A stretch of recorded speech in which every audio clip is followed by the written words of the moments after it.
Hi everyone. सो इस video में मुझे काफ़ी सारे बच्चों के काफ़ी सारे डाउट्स क्लियर करने हैं। सो कल मैंने एक्सेंचर के रजिस्ट्रेशन की एक वीडियो डाली थी। अगर आपने अभी तक नहीं चेकआउट करी है तो इस वीडियो की लिंक मैं दे दूंगा डिस्क्रिप्शन में, आप चेक कर सकते हो। अब चलते हैं इसके कमेंट सेक्शन की तरफ और सारे क्वेश्चंस को आंसर करते हैं। इससे वन बाय वन करके आपके सारे डाउट्स क्लियर हो जाएंगे। तो सबसे पहले तो रजिस्ट्रेशन के लिए वीडियो डाल रखी है तो इसको चेकआउट कर लेना, डिस्क्रिप्शन में लिंक मिल जाएगी। तो सबसे पहला क्वेश्चन है Accenture link where can I find it. Okay, so description में देखो क्लियरली मेंशन लिखा है apply here for all hirings, सामने लिखा हुआ है। अगर आपको अब भी लिंक नहीं मिल रही है तो आप चश्मा लगवा सकते हैं। Then actually I have miss the exam of Accenture, so I am able to register it और नॉट। तो देखो ये पूछने की बात नहीं है, just try to apply in this. अगर आपके में आ रहा है ऑलरेडी रजिस्टर्ड, देन आप रजिस्टर नहीं कर सकते हैं। अगर रजिस्ट्रेशन फेल हो रहा है, बस आप ट्राई कर लो, 5 मिनट में आपका एप्लीकेशन फॉर्म भर जाएगा। क्योंकि आपने ये नहीं बताया आपने कब एग्जाम दिया था। तो अगर आपके 3 महीने से ऊपर हो चुके हैं तो आप एक बार ट्राई कर सकते हो रजिस्ट्रेशन करने में। देन नेक्स्ट क्वेश्चन इज, मैं रजिस्टर करता हूँ, रजिस्ट्रेशन सक्सेसफुल भी शो हो रहा है, मुझे उसके बाद कोई मेल नहीं आता एक्सेंचर का, मैंने कोई एग्जाम वगैरह कुछ नहीं दिया, बहुत टाइम से ये इशू है मेरे साथ। ओके, सो आपने रजिस्ट्रेशन किया है, रजिस्ट्रेशन सक्सेसफुल आ रहा है और आपको उसके बाद का कोई मेल नहीं आ रहा, ठीक है।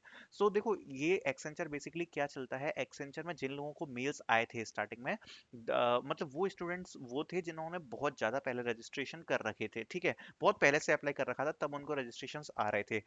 दूसरी बात, एक्सेंचर का मेल भेजने का क्राइटेरिया काफी ज्यादा रैंडम है।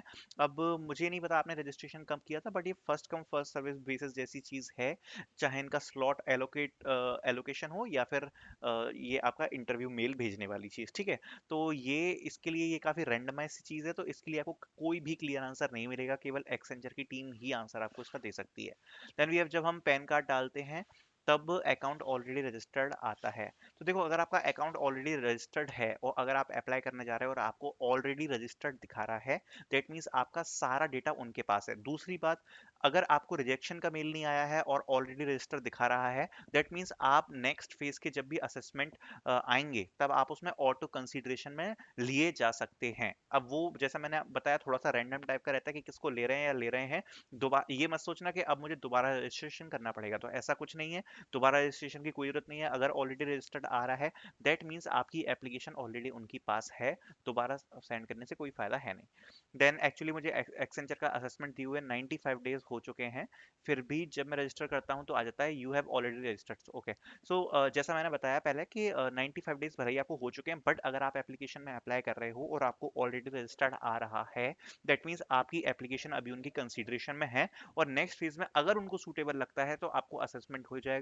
There is no way to apply again, ठीक है, ये मैं क्लियर कर लेता हूँ। दोबारा आप अप्लाई नहीं कर सकते हो अगर ऑलरेडी रजिस्टर्ड आ रहा है, तो आपकी एप्लीकेशन ऑलरेडी उनके डेटाबेस में है जो कि एक्टिव है।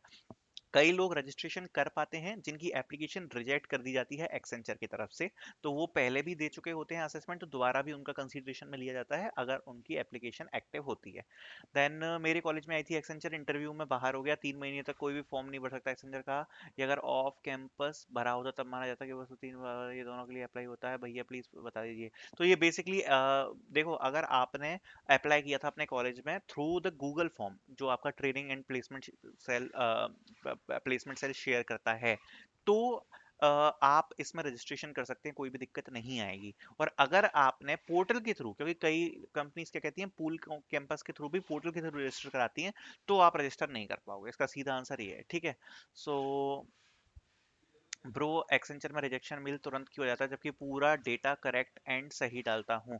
तो देखो इसका प्रॉब्लम ये है कि बेसिकली उनने कुछ क्राइटेरियाज लगा रखे हैं और ये क्राइटेरियाज केवल डिग्री पे अप्लाई नहीं होते, डिग्री पे अप्लाई नहीं होते, इसमें आपका जोन भी मैटर करता है। तो बेसिकली जो आपकी होम लोकेशन है, जितने भी आप जो पूरा फॉर्म फिल कर रहे हो ना, उसके एक एक कॉलम पे चेक्स लगे गए हैं। अगर उन एक भी चेक में से कोई भी एक भी चीज, अगर वो लिखते भले ही है कि पैन इंडिया में कोई भी अप्लाई कर सकता है, बट बेसिकली क्या होता है, अगर आप उनके जोन से थोड़े से बाहर जाते हो या उनकी प्रेफरेंस में नहीं आते तो आपको रिजेक्शन कर दिया जाता है और बार बार ये होता रहता है। सो इसका कोई सॉल्यूशन नहीं है, ये भी काफी रैंडम चीज है।